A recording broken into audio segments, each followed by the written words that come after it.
জন্ম মৃত্যু বিবাহ ভগৱানে সৃষ্টি কৰা এক অপৰূপ লীলা খেলা, যাক আমি মাতিলেই আনিব নোৱাৰোঁ আৰু সাজু বুলি সাজিব নোৱাৰোঁ। ভগৱানৰ এই এক সৃষ্টিকৰ, ভগৱানৰ এই এক খেল। তাৰে মাজৰে ভগৱানৰ এক বেদাত্মক খেল মৃত্যু। মৃত্যু বুলিলেই সকলোৰে চকুৰ সৰি পৰে, সকলোৰে চকুৰ পানী ঘনে ঘনে পৰে। আৰু সেই মাজত যদি আমাৰ এক সকলোৰে প্ৰিয় মানুহ আমি হেৰুৱাওঁ, তেনেহ'লে সেই দুখ, সেই বেদনা কেতিয়াও আমি পাহৰিব নোৱাৰোঁ। আজি 29 মে' তাৰিখে মোৰ ককা দেউতাক হেৰুৱালোঁ। কিছুদিন আগতে এক ভয়ংকৰ ঘটনা মোৰ লগত হ'ল, আৰু এইখিনি অকণমান সময়তে কি যে হৈ গ'ল ক'বই নোৱাৰিলোঁ। ককাক হেৰুৱা বুলি কেতিয়াও ভবা নাছিলোঁ। এই দুদিন আগতে হস্পিটেলত যেতিয়া এডমিট আছিল, তেতিয়াই তেওঁ কৈছিল মোৰ হাতখন ধৰি যে, মা, মোক আশীৰ্বাদ কৰিবি, মই বাচি থাকিব খোজোঁ। সেই মানুহটো আজি আমাৰ পৰা সদায়ৰ বাবে, চিৰকালৰ বাবে গুচি গ'ল। সেই মানুহটোক কোনেও পাহৰিব নোৱাৰে। সকলোৰে প্ৰিয় আছিল আমাৰ ককা।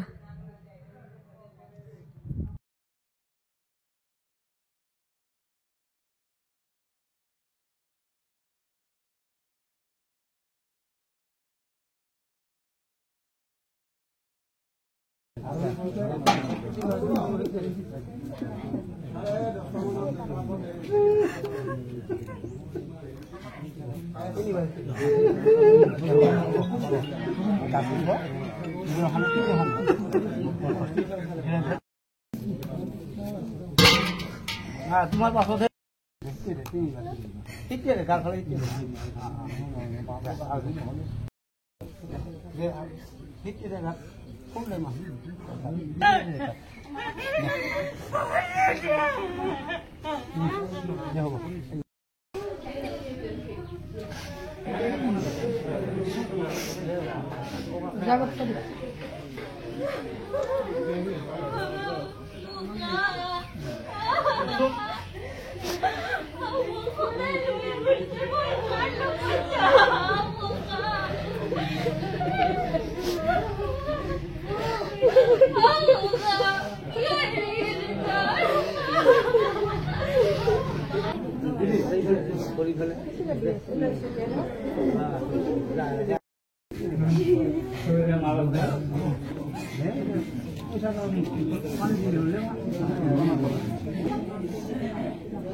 পানি হইতে দিলে পানি যে দিলে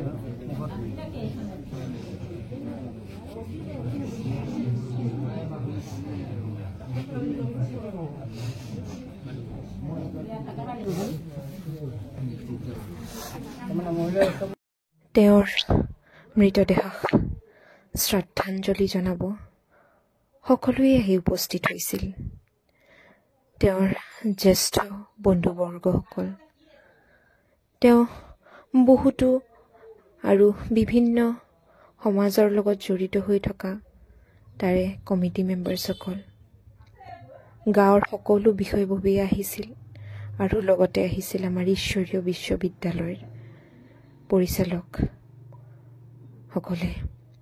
গাঁৱৰ মানুহৰ লগতে তেওঁৰ সকলো বন্ধুৱে, সকলো লোকে বহুত দুখ কৰিছে। এনেকুৱা হৈছে যে এজন সফল ব্যক্তি, এজন এক্টিভ মানুহটো, যি মানুহটোৱে সদায় স্কুটি লৈ লৈ ইফালৰ পৰা ইমূৰৰ পৰা সিমূৰ ঘূৰি ফুৰিছিল, প্ৰতিটো সংস্থাৰ লগত জড়িত হৈ আছিল, প্ৰতিটো ভাল কামৰ লগত তেওঁ জড়িত আছিল।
সকলোৰে মাজত ৰমক চমক কৰি থকা আইতাজনীক আজি বগা সাজত চাব পৰা নাই। কেনেকে সদ্ভুতি দিম তেওঁক, কেনেকে বুজাম ভাবি পোৱা নাই। আৰু ককাই যেন চাগে আমাৰ এই চৌখতেদি যাবই খোজা নাই। আইতা তেওঁৰ ভৰিত পৰাৰ লগে লগে বৰষুণেৰে টেকা কাটি দেখাইছে। কাঁদি কাঁদি গুচি গ'ল।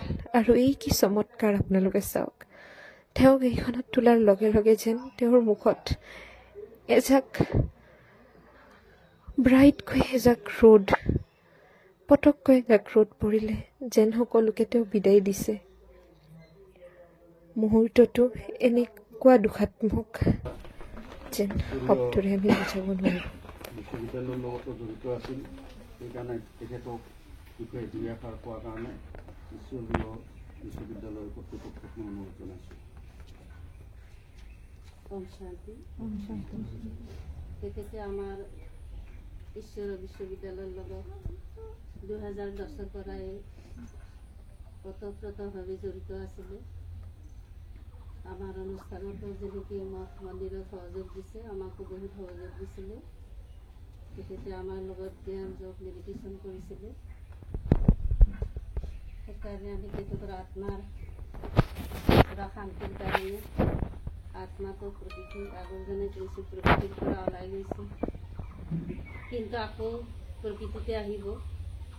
সেই প্ৰকৃতিৰ যিটো শৰীৰ বাকীটো ফেমিলি আহে, সেইটো যাতে খুব ভাল ফেমিলি পায়, ভাল শৰীৰ পায়, খুব ভালদৰে যাতে থাকিব পাৰে, এইটোৱে আমি কামনা কৰি ভগৱানৰ ওচৰত প্ৰাৰ্থনা কৰোঁ। আৰু তেখেতৰ আত্মাৰ শান্তিৰ কাৰণে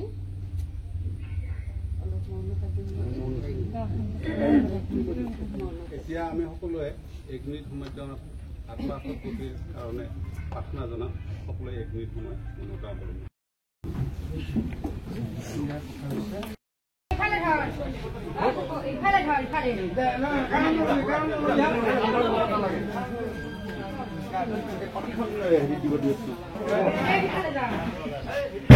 ইয়া নাখাল নাই আৰু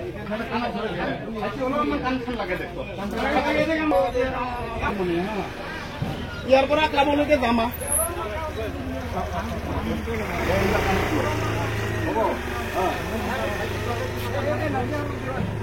মৰম মৰম আহা, সোনকালে আহা। গাড়ীৰ ওপৰত যা যা একজন উঠাই গ'লে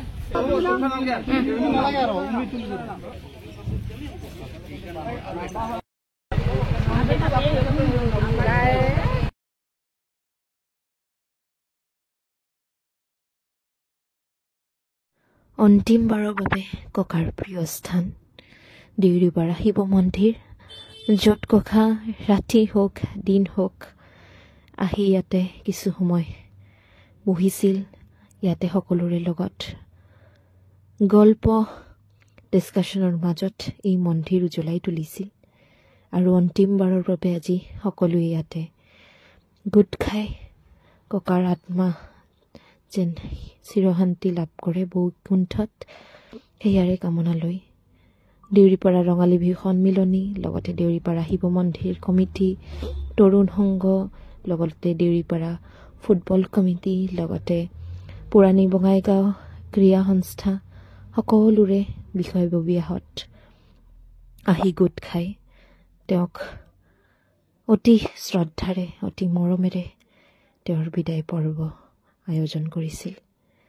চকুলোম ভাহিয়াই যেতিয়া এই সকলোৰে মাজত এতিয়া ভাবিম যে ককা নাথাকিব, যেতিয়া এই সকলো ককাহঁতক একেলগ হ'ব দেখিম, তেতিয়া হয়তো বুকু কঁপি উঠিব ভাবি যে আমাৰ ককাও থাকিলে আজি তেওঁলোকৰ সকলোৰে লগত থাকিল হয়।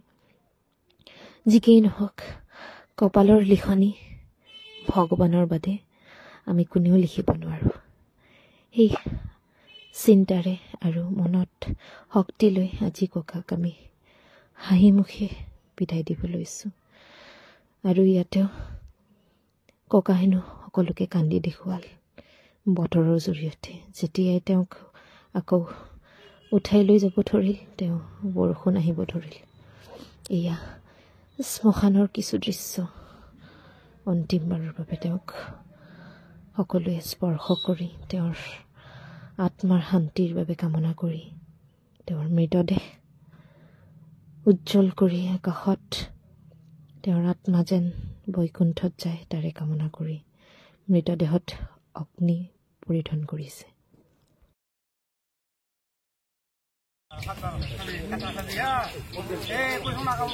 কাপোৰখন অলপ দাঙি লোৱা।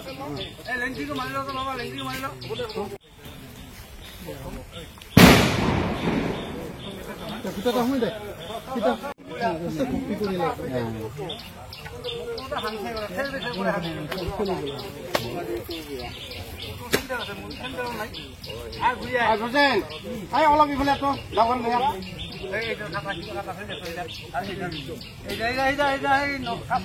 আমি পৃথিৱীখনত একো লৈ নাহোঁ আৰু একো থৈও নাযাওঁ, লৈও নাযাওঁ। যদি কিবা থৈ যাওঁ, সেই হৈছে ককাৰ দৰে অমৰ হৈ থকা এক সন্মান, এক মৰম আৰু এক প্ৰতিশ্ৰুতি এই সমাজৰ মাজত। ধন্যবাদ।